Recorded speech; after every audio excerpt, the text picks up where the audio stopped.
ജീവനില്ലേ മമ്മനാണ് ഇഷ്ടം പപ്പനാണ് ഇഷ്ടം?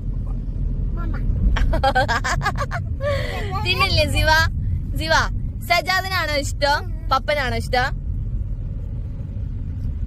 അലകളൊക്കെ സജാദ് വാസിക്കാക്ക കുട്ടിക്ക് സജാദിനാണ് ഇഷ്ടം. എന്നിട്ട് നിങ്ങൾ പറയണില്ല കേട്ടാ. ജീവ താത്തനാണോ ഇഷ്ടം പപ്പനാണോ ഇഷ്ടം?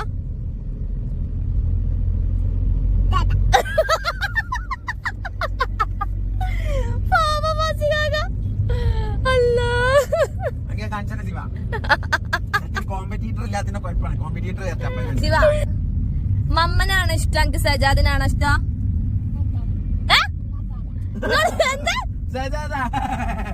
ശിവ കാലുവാരി ഒന്നും കൂടി ആലോചിച്ച് നോക്കിക്കേ. ഇങ്ങോട്ട് നോക്കേ, ഒന്ന് ആലോചിച്ച് നോക്കിക്കേ. മമ്മനാണോ ഇഷ്ടം സജാദിനാണോ ഇഷ്ടം? ഒന്ന് ആലോചിക്കേ. എടാ സജാദ് എനിക്ക് ഞാൻ തരാം.